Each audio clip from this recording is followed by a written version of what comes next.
I was struggling to communicate my emotions. I was struggling to share how I actually was feeling about things. You have to be the person that you are, and you have to show up in a way that gives people permission to be themselves as well. What would you tell someone that's trying to figure out their worth and their value? Where do you start? When I first started, I was doing $30 photo shoots. How big is mentorship? You're learning from the experience of people that have accomplished what you're looking to do. And you can't really even put a price value on that. The way I see it, it's not just about how can I succeed as an individual, it's like how can we elevate the Black Canadian landscape as artists? As an artist, this is what you want. You want like to create an experience for people, and you want people to reflect on who they are and how they connect with other people too. You're gonna figure yourself out, you're gonna figure your passions out, and everything is always working out for you, even if you can't see it. Welcome back. Welcome to Creative Connect, where we connect creatives together. The reason why I do this is because creatives are usually in the dark creating amazing work, but we never get an opportunity to get to know who they really are and what they go through in their daily life. So this podcast is dedicated to celebrating creatives all around the world, giving them their flowers, because these are people that I'm inspired by. When I'm in the dirt, when I'm in the dark, I look at these guys for inspiration. So I'm gonna continue to build this platform, build this network of creatives who are chasing their passion and living their dreams. Today, I have a special guest. I know I always say there's a special guest, but every special guest is special. And today, I got my man, Tony. What's going on, brother? What's good, brother? How are man? you? How are you good? Finally, man, finally we got to do. Hey, we haven't really had a sit down. That's fact. So I think this is timely. This is fitting, bro. So I want to jump right into it. I want people to, first of all, get to know who you are and what do you do. Yeah, man. So I wear a lot of hats, but my foundation is rooted in photography. So I'm a photographer, a digital artist, curator, artistic mentor, artistic educator, and community leader. Yes. Yeah. Yes. And the biggest thing, I know you mostly from the community. Yes, sir. Because we sit on a couple organizations. We lend our voices to a couple organizations. Shout out Artworks TO. Shout out Artworks TO. Yeah, man. Game changer. If you guys as a creative are looking for a place to learn, to earn, and to return, Artworks TO. This is your plug. Facts. So this journey, you know, I know you wear a lot of hats, but what first ignited your passion? Yeah, man. So I would say up until I was about like 20 years old, I was just walking the regular path, going to school, playing sports. I was like a hooper for a while. Okay. Yeah. Okay. And then I went to York for kinesiology and French because I had a French background. And what happened was I met a girl, man. I met a girl that had a camera in my first year. And, you know, it just went from like me, you said you're a curious person? Bro, I'm known for being the most curious person. So we'd go hang out, she'd have a camera on her. And I'd go from like, can I see how it works? To, can I take some photos? To, can I take this camera with me back home? And once I started bringing it home, she was like, bro, you got to get your own shit. Like, you got to get your own.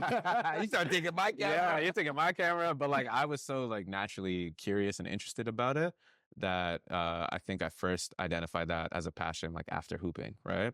And then I was working a job. So I was working at Home Outfitters while doing uni. So imagine waking up at 4 a.m., going to be a stock boy at Home Outfitters, unloading the truck, and then going straight to university, which is all the way in the West. I'm Scarborough. Shout out Scarborough. You have to say that. Shout out Scarborough. Yeah. Shout out West End too.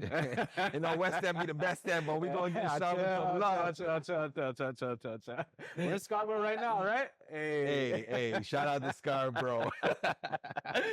So yeah, I was taking, 2 buses, a train and another bus to go to York at like 6 a.m. and then getting my classes done and then rinse and repeat till I saved up enough to get my first camera, which was like the Canon Rebel XSI. Yeah. So it was a real grind. Around what time was this? Bro, I was like 20, 21. Like, yeah, first, second year university. Wow. So that's when I really discovered that creativity in me.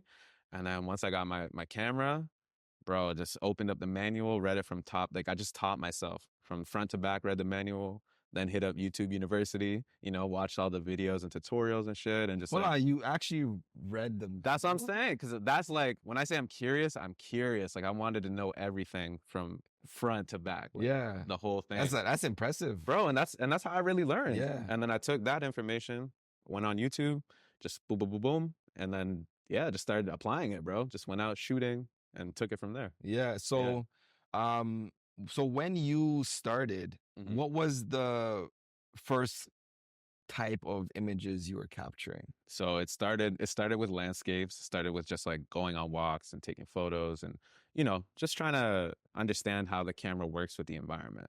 And I was telling you earlier, like the timing of having that camera was interesting too, because I was also going through a lot of personal changes. I was going through mental health issues. I was going through letting go of my friend circle. I was going through a breakup, you know, and my camera was like my companion at the time, Mm, you know. I was making friends at university and stuff, but I was also like, when I was in Scarborough by myself, you know, I had to yeah. figure something out. So I remember like specifically, there's one night it was Halloween and I had no one to do anything with. And I Mm, was like, I guess I'll just go for a walk. And then I was out for like 3, 4 hours, man, just taking photos. And I loved what I got. I was like, boom.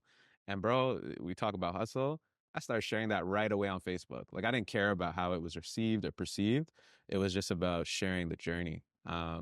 And there's enough people in my community that have seen me from those days, like 2009, 2010, and then even before that. And they're just like, man, look how far you've come, you know, like look how much you've done in that time. So it's cool, man. It's yeah, cool. yeah. Yeah. I love that, and I love the fact that you said you shared it right away. Yeah. How important is it to share your content? How and what did it do for you in that time? Yeah. So this was, you have to remember, this is pre-Instagram, Yeah, pre-Snapchat, yeah. pre-TikTok. And so what social media was like a very small concept at the time, right? And so it felt light to kind of share stuff. But I was also pairing my photos with my thoughts. So like, I'm not just like a photographer. I'm not just like a person in media. Like I'm a philosopher. I'm a mystic, you Talk know, about like it. I'm really curious about the world and how we work internally in connection with the world.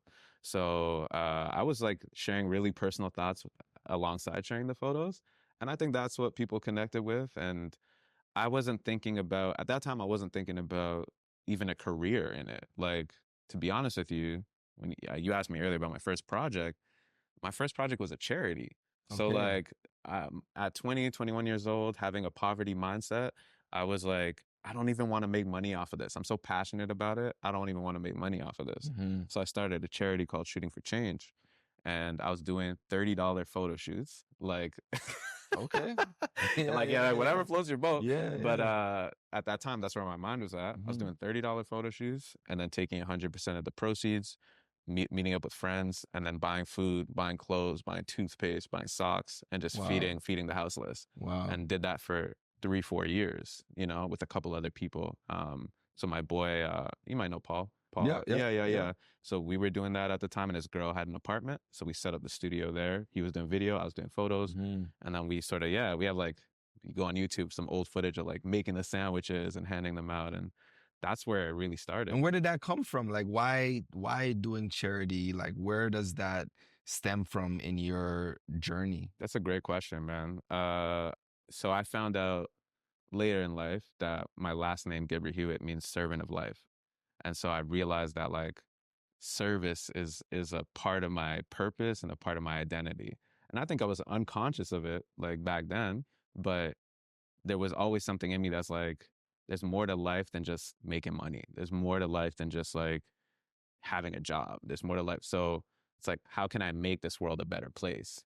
And that was a huge drive for me and still is, you know, in different ways. But at that time when I didn't have bills, I didn't have, you know, Hey, all those sorts the of Bills things. didn't know your name at that Exactly, point. exactly. When I didn't have those Yeah, responsibilities yeah. under my plate, there was a lot more freedom to do stuff like that. And so I think I took advantage of it, to be honest with you. You know, they always talk about like grinding in your 20s. Yeah. Like for me, I took that seriously. In my Mhm. 20s, I was going, I wasn't stopping. Mhm. And it afforded me a different lifestyle in my 30s. Right. How did grinding in your 20s like change your perspective or help you? Or what did you learn during the 20s of your grind? Yeah, the funny thing is, no one told me to do it, but I just ended up naturally doing it because I wasn't in school anymore, right? Like I finished school when I was like 22, and then I was working a job at the city of Toronto for a year or so, and then I quit my job and started doing this full time. And once you're on your own, man, you really have yourself and your grind. So I was like, if I don't make it, I'm fucked, right? Like I'm not Yeah, literally, gonna. literally, yeah, yeah, yeah. So when your back's against the wall, you show up in a different way. And I did not have funds at that time. Like I was paying off school. I was, getting out of debt essentially. And so, man, just grinding in my 20s is the best thing I ever did, man. It's the best thing I ever did because, like you said, it sets you up for your 30s and your 40s and your 50s, and you can't get those years back, right? Mhm. And so not only was I like grinding as like an artist, I was also building up community as well through Rise, right? So I found Rise when it was 2 weeks old, and So for people that don't know, what's man, Rise? Come on. man. So Rise stands for Reaching Intelligent Souls Everywhere. It's a started off as a grassroots arts organization that provided platforms for artists to express themselves, specifically performing artists. Started with poetry and then expanded to music, dance, all that kind of stuff. And then the mandate after time became like just bridging the gap between emerging and professional. So we started creating workshops. We started creating summits where artists could learn about, like Director X was one of the first guests we had for our edutainment summit. Wow. So like we got to learn from guys that have been in the industry for 10, 20, 30 years. And yeah, just created, it started off as a tree and then all these branches sort of came out of it. And now it's like a very successful nonprofit, basically. Yeah. And it was led by artists, nine artists that were in their early 20s, and we just didn't have funding for 3 years. We volunteered for 3 years till we got our first grant, 20 something K or something like that, Mm. like next to nothing.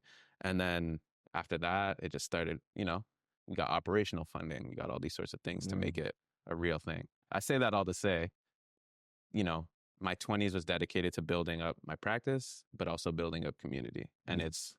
if I never did that, I don't think I'd be where I am today. Yeah. Yeah. And like in regards to community, Yeah. how has community showed up for you now in your 30s? Man. Oh, man. It's like all the seeds that were planted in the 20s are bearing fruit in my 30s. And so it shows up in so many ways. It shows up as opportunities that I probably couldn't get without community, to be honest with you. It shows up as awards. It shows up as um, collaborative projects. So when I'm creating work for myself and for like when I do exhibitions and galleries and stuff like that, my whole MO is to work with people in community. Not only because like I feel comfortable doing it, but also because there's a connection there that allows us to create the best possible kind of art. And we both know that. And there's a trust there too. So when I ask them to do something that might feel uncomfortable, they'll be like, oh, but it's Tony. I know he's not going to do me dirty. And so community is connected to everything I do. Yeah, yeah, and, Yeah. and reputation. Yeah. And like, when it comes to there's a lot of artists out here, and sometimes some people might do some people dirty, and you don't know the power of that. How important is reputation in as a creative? It's everything, right? Yeah. Like because word travels fast, and I've been on both ends, to be honest with you. I've worked with some people that didn't like my work and then started talking about me, and who knows what the impact of that. But I've had way more people enjoy my work and spread the word, and that's what's connected me to things. And it's not just about how you perform as an artist; it's also about how you treat people on a day-to-day basis. And so I've always been a believer in like treat the CEO the same way you treat the janitor, that whole thing. Like everybody's a human being. And I wasn't like that originally. And I had some lessons where, you understand the importance of that. Yeah. But once I learned it, man, I apply it across the board. So reputation is like, I think about how do I show up in front of people, but also how do I show up when no one's around? And to me, that's reputation because Mhm. what you're doing behind closed doors can often show up when you're in community as well. Mhm. So I'm really Yeah, man, I'm about integrity. Integrity is a big, big, big thing for I me. love that. Yeah. I love that. And the big topic that, I think we don't talk about enough as a creative is the mental health side of it that us as creative goes through, that striving, that sometimes feel less than, it's easily torn Right, because we're so vulnerable. right. Um, what do you have to say about mental health and maybe experiences that you've had and ways that you've found ways that you've found to mitigate those risks? Like how Mm, have you now? How do you self care? right, right. So again, I've always been a firm believer that like there's business, the business of the arts, but there's also like the personal in the arts and your personal development. And so I've always, bro, always prioritized personal development over business. Okay. Um, and the reason why is because if you can get yourself into a place of like abundance, of like where you know you're taken care of, you know you're protected, you know opportunities will always come to you, like you have that situated here and here, then everything else kind of comes after Mm. that and comes with that. And so, I've had bouts of depression earlier on in my 20s. Uh, Even during the pandemic. I think it was a really Yeah. tough time mentally for sure. But I have my practices, I meditate every day. I do a specific kind of yoga. It's called Kundalini yoga every day. I journal. Um, I'm physically active. I'm going to the gym at least 4 times a week. I'm playing ball. I'm connecting with people through ball. And so having these sort of like uh, grounding practices really set me up to show up for business and show up for people. And so, yeah, man, it's always been personal development has always been a priority for me, man. Beautiful. Yeah, Beautiful. So now talking about the business, yeah. I love to touch on this topic because a lot of people have a different perspective. Hmm. What is the difference between business and creative? And this is the messed up thing, right? It's like as a creative, you're expected to know business right away, and that's to me that's absurd. Like that doesn't make sense. Like you should be trained on how to show up as a businessman in the creative space because your job is to make the art. You share the art with the world, and then clients come, right? Like clients want to work with Mhm. you, all that kind of stuff. And you're just expected to know how to handle that. And I didn't have that training, right? So for me, being a creative is how you produce the work itself, like how I do my shoots, how I do my design work, how I do, everything else. And then the business is like the email transactions, right? It's the as soon as the client contacts you, hey, just trying to get a quote on this is what we need, and how you show up from that moment forward, that's the business, right? Yeah. It's establishing your rate, knowing your worth, communicating your worth. When you give a price, let's say my price is $10,000, you want me for a day long shoot, I say it's $10,000. Okay, it's $10,000, but what are you offering? What does that come with? Mhm. Being able to articulate that and break that down, being able to have a document that's an official quote that you share with Mhm. folks, not just a number that you throw out there. Having your invoices, having Registering your registering your business. business. I mean, that's the first step. Before you conduct business, the Yeah. business got to be registered, right? But like once you start communicating with the client, how fast are you communicating with the Mm. client? How fast are you delivering the things that they asked for from the moment of contact to the moment of completion when they Mm. get what they asked for? Mm. All very important stuff. And so, like I said, wasn't trained, but learned the hard way initially. But now I can say I could do either or very Yeah. well. Yeah, Beautiful. yeah, So, in terms of pricing and knowing your worth, this is also a big topic within the creative world. yeah. What is your strategy? What is your advice? Hmm. What would you tell someone that's trying to figure out their worth and their value? Where do you start? So whenever I'm doing mentorship for like emerging artists and stuff like that, there's a few things you have to consider, right? First thing you have to consider is what have you accomplished within this space? Because that will help you dictate what your value is. when I first started, I was charging a couple $100 for a shoot, for like 1 hour, 2 hour shoot or whatever, and did that for a few years and just realized like this is not sustainable, you know? So I was like, I'm going to focus on building my portfolio first. So I tried to get into rooms and spaces that felt high profile, that felt like, you know, so that I could take those photos. I would assist accomplished photographers, get some photographs through the assisting, and then leverage those images to be like, look, I shot Cardinal Official. Look, I shot so and so. You know what I mean? That kind of stuff. And then built a beautiful website that um, communicates what I can offer and what my value is as an image maker. And then once you have a portfolio, once you have accomplishments, once you have accolades, then, you know, once you have years of experience, then I feel like you're qualified at least to establish some heavy rates. Yeah. You know Yeah, what I fair. mean? Yeah. Yeah. So that's like my philosophy. I think if you come out the gate and you have a year or two of experience and you're charging 10 grand for a shoot, it's like, what do you have to show for it? Yeah. How does Yeah. this make sense? You know, Wow. it has to make sense to your client. And so my website does all the talking for me. It's my portfolio. If you want to see what I've accomplished, just go on there. Every tab has something that will show you I've been doing this, including my bio, including videos, like all the proof is there. And so you know you're dealing with someone. And this is really cool too, because sometimes I get clients in the US and I've like established a rate that I feel like is good. And they're like, you could still ask for more. Yeah. You know what Yeah. I mean?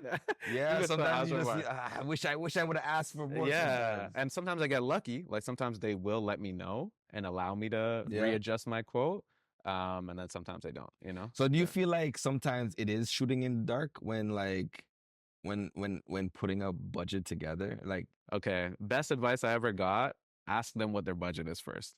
So that's the best advice I got because, you know, especially where for the stage that I'm at, I tend to overquote because of my years of experience and they may or may not understand that. But if I ask what their budget is first, sometimes you're surprised by how much they have and you can raise it accordingly. And sometimes if they don't have enough, you can just say, okay, if this is your budget, this is what I typically ask for. Can we meet somewhere in the middle? And so negotiating is like a huge tactic in business. yeah. But I do stand my ground on certain rates, especially if they're asking for next to nothing. Like, I really got to be like, I've been doing this for 15 years. Yeah. You know what I mean? So that's how I move. Wow. What about you? Can you answer that question? So one thing that I've learned, definitely asking like what the budget is. I don't leave a meeting without asking for a ballpark. Right. At least give me a ballpark range. So I don't like putting together an estimate without knowing what the ballpark, because we can blow it out the water. Right. Right. Another way that I learned in the early stages is first find your hourly rate. Mm-hmm. What do you want to get paid an hour? Mm-hmm. You know, and base it off of that. But that also includes meeting time. That includes setup time. Mm-hmm. That includes travel. That includes everything. So at that point, you have to really understand what your line items are. Right. So that you can at least get a ballpark of what you would charge. So if you charge $100 an hour, you know, you break it down accordingly so that you yourself know what you're worth. Right. And then if you want to do a markup or however it is, you know, you want to add margins. Right. Then you add margins to that. So you're not just working for the dollar, but you're working also to put money into the business as well. Because when you're doing business, you have to also add in the value of what it's going to cost to operate the business. Of course. What are your subscriptions? Right. Right. You got to add all these things into your cost because this is what you're using. You have to rent your own equipment too. Yeah. So you have to also consider that. So these are the different things that you also want to consider when putting a budget, just to at least get a baseline Right. of what it is you would cost bare bones. Right. And then you add in experience, you add in this, you add in that. You blow it up, $100,000. Right. Exactly. You know, so so that's another starting point that I've learned. So I want to ask you, 15 years of experience, Mm-hmm. what has been the most rewarding project that you were like, nah, like, this is why I do this? Oh man. I would say so far, I feel like there'll be more in the future, but so far, there's this series that I worked on called From Boys to Men. And the timing of the sort of conception of the project was very necessary because, I was getting feedback from my girlfriends, like my friends who are girls, that like, men in Toronto ain't shit. Mm, Da da da. How why is it so hard to find somebody that I could just like partner with and all that kind of stuff. And then simultaneously, I was in a relationship where I was struggling to communicate my emotions. I was struggling to share how I actually was feeling about things. And so I used this project from Boys to Men to explore what Black healthy masculinities look like. mm, Right. And what was cool about it was I applied for Nuit Blanche to do it. And the application really helped me figure out what exactly it is I'm trying to say with this project. And I worked on it for, honestly, I worked on it for a few years, scratched everything, and then started fresh in 2018, built it up over a year, and then it showcased at Scarborough Town Center because Nuit Blanche went over to Scarborough for yeah. the first time, and yeah, it was life changing, man. Like I think in the span of 12 hours, 6 or 7 thousand people saw the exhibition, bro. I'm telling you, like kids, seniors, race, creed, it didn't matter who you were, everybody connected with it. And then the craziest part about it was people stayed. It wasn't just like something they walked by and looked at, like, oh, that's cool. They stayed and had conversation. So it created dialogue. And I was like, man, this is like, this as an artist, this is what you want. You want like to create an experience for people and you want people to reflect on who they are and how they connect with other people too. So that started off something beautiful. And then after the exhibition, man, like it started winning awards. It started getting acquired by collectors, like private collectors, public collectors. Like some of those pieces are in the biggest contemporary art collection in Canada right now. You know what I mean? So the impact that it's had, it's been shown in London, in the UK, it's been shown in LA, it's been shown in so many different places, all because it started with like what's going on in here. And this is why I always keep saying like everything is here, man. And so I would say that's been the most meaningful and impactful project so far. Yeah. Beautiful. Yeah. And on the flip side, Yeah. what has been like throughout your 15 years, what has been one of the most challenging projects or moments Mhm. in their career Mhm. that at one point you're like, I gotta hang this up. Yeah. Then in hindsight, you're like, that needed to happen. Yeah. I would say I'm dealing with that right now. So I'm working on my first photo book. And I think exhibitions I could do left, right, and center. Like it's easy to me. I know the process. I know how to set it up. I know I can work with people to make it happen.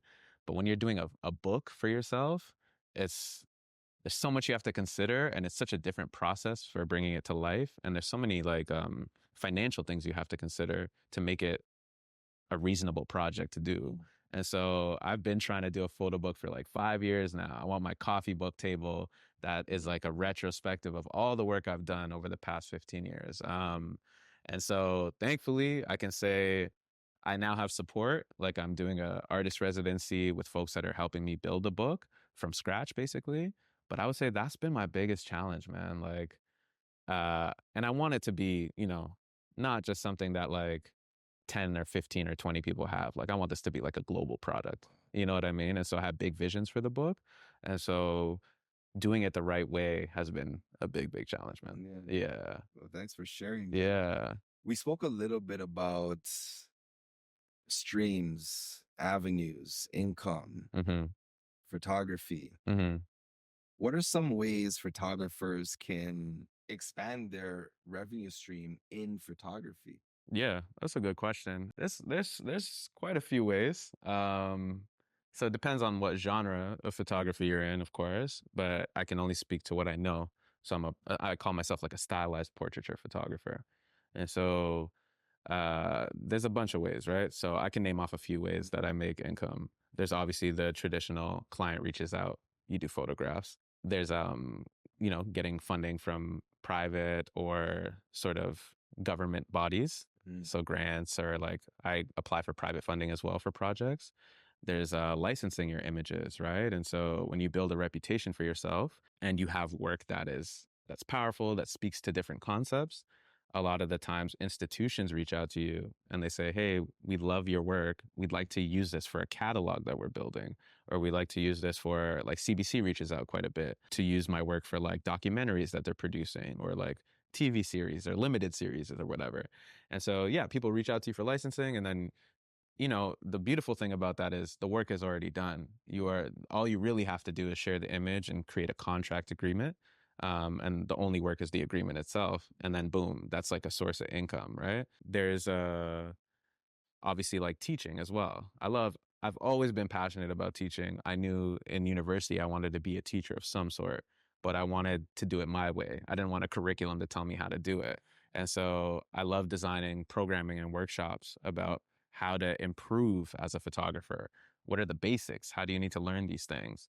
There's that. There's events. There's what else? There's so many things, man. I have at least 13 different streams of revenue, Wow. I would say, that come through photography alone. And then I have my design, like digital art, I call it, a stream of revenue, which also has licensing, that comes up as well. And then curating. So providing platforms for artists to express themselves through the arts as well is a huge passion of mine. Like, the way I see it, it's not just about how can I succeed as an individual. It's like, how can we elevate the Black Canadian landscape as artists? And so because I have that passion, it allows me to go through certain doors and certain experiences. And that's why you see me curating on Artworks TO all the Yeah. time. It's like creating that platform for And folks. I love that you're a part of these community organizations to help lend your voice, Yeah. Yeah. because it is important. And we were sitting on a meeting and we're talking about creatives get navigating financially, and we're hearing the struggle. Absolutely. Absolutely. It's very real in Toronto. And, expenses in Toronto are only going up, and finding work is challenging for folks. And people just want to be able to make a living off their art. And it should be easier than it is, right? Like, it sucks that some people can only get funding through grants, like through asking or proposing a project. Like, it should be easier than that. Yeah. And so, in addition to sort of being an artist, entrepreneur, like, I'm an investor, like, I have to invest, um, to make the art world not feel as stressful or feel like my life Mm. is on the line.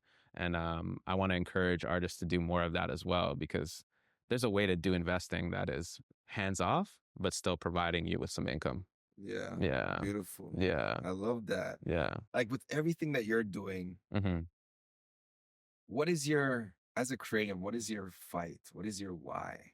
Mm.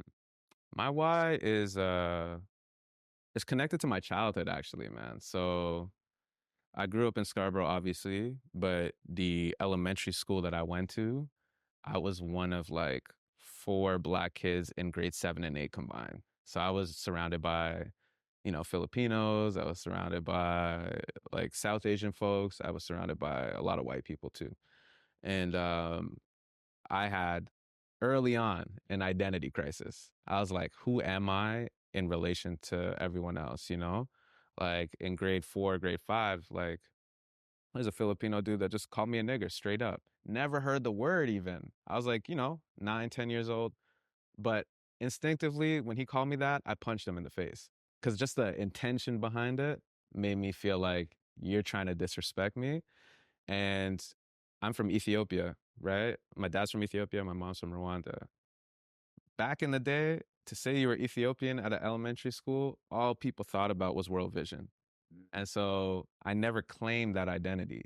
I was like in denial. I said I was from the Caribbean. I said I was from Dominica, because I had some friends in my building that were from Dominica, and they called me their cousin. So I was like, I was denying who I was. And because of all those sort of traumatic experiences I went through in elementary school and even in high school, I wanted to make work that gave Black people permission to know it's okay to be exactly who they are, regardless of how you show up. We have our stereotypes, we have these sort of ideologies around what it means to be Black within the Black community, but also outside of the Black community. But Black can be anything, bro. It can be anything. There's no rules, there's no regulations about what it means to be Black. If you want to wear a suit every day, wear a friggin' suit every day. That's just what you want to do. And so the way I explore my practice is by finding unique Black people and capturing their essence and sharing that in hopes that like when they see these images, they give themselves permission to be exactly who they are, you know? And that's my real why. That's my real core. Everything else is like, you know, icing on the cake or complimentary, but everything's connected to that. Yeah. Yeah. Wow. Yeah. Wow. That's powerful, bro. Yeah. Appreciate that. Yeah. To the younger Tony, Yeah. what would you say to the 16-year-old Tony now? I just wrote a letter to him the other day. 16-year-old Tony, man. I tell him to trust yourself, to trust your decisions more than you were at that age.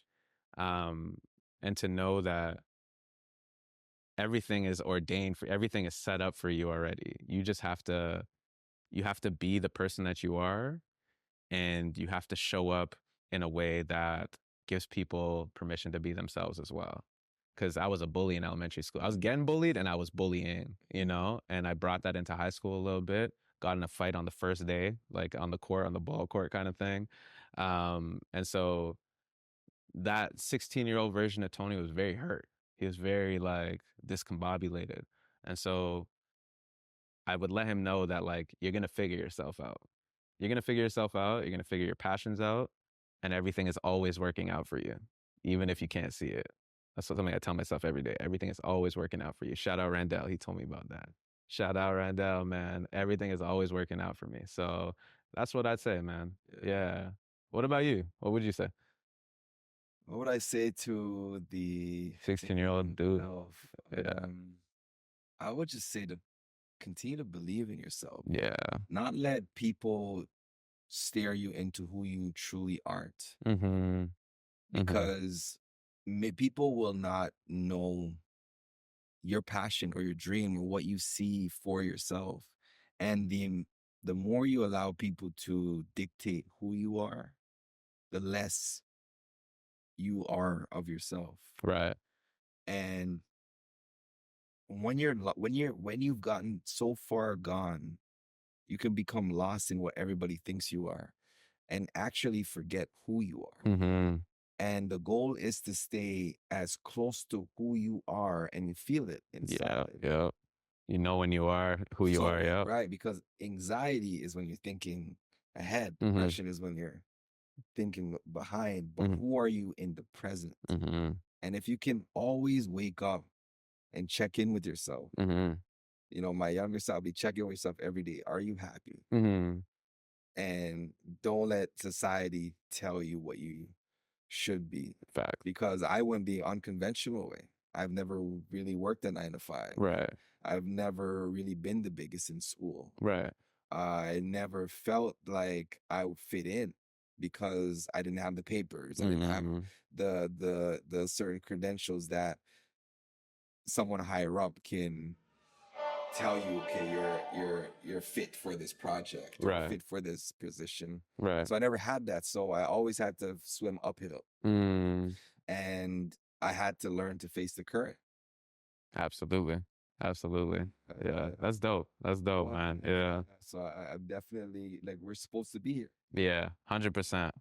I never doubt that, man. Once you realize like everything you had to go through to get to where you are, you can't doubt your journey, you know? Yeah. Yeah. The lessons or the blessings Mm-hmm. in Mm-hmm. everything. So we should never doubt the process. Fact. Trust the process. That's always as cliche as it is. Right. It is trusting the process. We came here off the whim, boom, boom, boom, not knowing what we're gonna do, but we're just in flow. Right. Right. My thing is just be in flow. Mm-hmm. In flow, everything makes sense. Mm-hmm. The minute there's confusion, you have to check in. Right. Right. Right. Right. Well said. Well said, man. I feel like, yeah, man, you got to make some space to share some gems too, man. Yeah. Yeah. I appreciate you asking too. Definitely. Have you been doing that No. with the other folks? No, just did it. But I'm gonna find ways to do that. But it's developing, bro. Gotcha. This whole thing is developing. When I first started, I said, I just want to do this. Right. I didn't have a name. I was just doing it. Right. Creative Connect. Boom. Okay, that makes sense. So that is a part of the process too that I do. And it's just a lot of the times when I feel a spark in myself, I just go. You act on it. And I am vicious with it. I Mm. said I did 13 episodes in 14 days. Right, right, right, Like right. I take advantage of the feeling that I have in the current moment, Mm. because the minute you lay down, you You know, could wake up the next day and feel different about it. feel a whole Yeah, different thing. And yeah. so as a creative, like I act while the iron is hot. And that's just been my formula every single time. Gotcha. Um, so I want people to also get an understanding around investments, and not an investment in yourself, like in Mm-hmm. terms of your bag, Mm-hmm. your investments, your cameras and everything. Mm-hmm. What would you give a value to that right now for your 15 years investment? I don't even know. It's gotta be, yeah, six figures, I would probably say. I have like at least seven different cameras, I Okay. would say. Yeah. And varying, so digital, film, all that kind of stuff. I have a bunch of lighting equipment that I invested in. I've invested in courses to like teach Yeah. myself stuff. I've invested in mentors. Uh, Damn, I've invested in a lot in travel. You know what I mean? Like I've invested, like if someone gave me an opportunity in another part of the world, but they couldn't cover my costs to go, I'd pay for it up front. Like even now, after doing this retreat in Vancouver, there's a bunch of people who want to work with me over there. Let's talk a little bit about retreat. Oh, What's the okay, retreat man. there? So, well, shout out Ella Cooper, shout out Black Women in Film Canada. They started, this was the inaugural Black Futures Retreat. And so they pulled together a bunch of people that are in the media space and put us on an island in British Columbia, basically. And we spent, yeah, like 4 days together. Um, Doing some of that internal work, man, doing some of that internal work and also networking and collaborating. And so now we have this sort of group chat where we're, just talking about how we can work together in the future. You know, how film is, right? Like you need a lot of hands, you need a lot of different kinds of roles. And so people are coming together to execute projects. And so there are opportunities for me to work out there. And if they can't fly me out, they're going to aim to. But if they can't fly me out, I'll pay for my ticket. I'll pay for my ticket, go out there and do the work because there's value in that, right? And that's a way you can invest in yourself in a way that could change your life. Mm-hmm. Yeah. So Wow. yeah, definitely dropped a lot of money, man. I even getting this space is an investment because I can use it as a studio. And so I don't have to have the cost of renting a studio all the time. And I can write it off as a tax Mm-hmm. expense too. So, just all Creative. strategic. Hey, I'll Yeah. say anybody that's in the creative space, find someone who can teach you the game. Hmm. Also, Hmm. how big is mentorship? Man, oh man, mentorship, bro. Mentorship is better than school, in my opinion, because you're learning from the experience of people that have accomplished what you're looking to do, and you can't really even put a price value on that. So I got to shout out my first mentor, to be young. I got to shout out Che Katari, big mentor, man. I got to tell you a story about Che. Yeah. I got to tell you a Please story tell about us. Sorry. Che. Yeah, go ahead. So it's funny because like, and this is how like why I always say community is at the heart of it because Rise had a meeting with him while he was still doing the manifesto stuff back in the day because they were looking for like community arts mentorship from an organizational standpoint. And I had been following Che for damn near 5, 7 years before any of the Rise started. And I looked at it like what he was sharing and I was like, this is exactly how I want to live my life. Like he was traveling all the time. He was shooting like, prominent hip hop artists and like everything he was doing was fire. And so when we had that meeting and it actually, the meeting was at his crib, and we're sitting there, I allowed like the whole meeting to go by. And then I was like, at the end of it, I was like, yo, Che, I've been watching you do your thing for years. I would love a mentor. Like I just did a bold request. And he was like, sure. And I was like, for real? And he's like, yeah, we can start next week. Just start pulling up to my crib. And that summer, I was there 5 days a week, uh, from like 8 a.m. to 5 p.m., just supporting him with whatever he had going on. So being of value to him, but also like observing how he operates. And at that time, I'm sure it's even crazier now, he was taking 12, 13 meetings a day. And I have to shout him out because he'd be on the phone in a meeting and like supporting me with whatever I was asking him, like his multitasking level, his presence was like just on another level.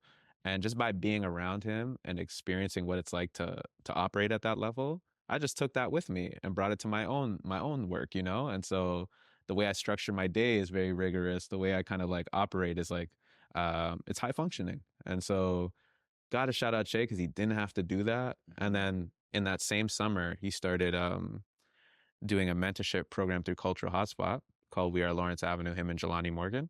And so I got to learn through him through that as well. And that was in 2014. And that's when I quit my job and started doing it full time. So the timing of the mentorship really changed the trajectory of my life.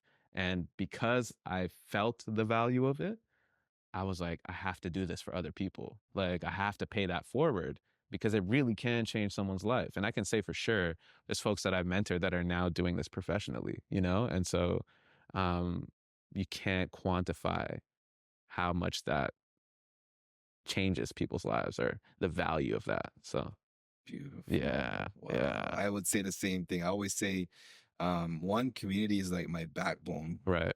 and mentorship is everything. Yes, You yes, know, yeah. like I wouldn't be here if it wasn't for my mentors in my life as well that sat with me, showed me exactly how, even just when it came to the business side, especially, like sat with me and broke down every folder that I needed, every thing that I need to keep organized, like that. Those little things go such a long way. So I'm big on mentoring as well, and it's such a great thing when you could just share your experience with someone that's needed. And this is another reason for these episodes, is to Facts. be able to pass something down in hopes that someone gets something from it. It could be one person, but if someone gets something from it, this is us doing that job, you know? 100%. So shout out to you. Shout out to Creative Connect Pod, man, doing the Yeah, work. yeah. Yeah, Thank you. yeah. So, like, to wrap it up, hmm what advice would you give someone that is looking to enter the game, looking at Tony as like, yo, man, I'm trying to be the next Tony?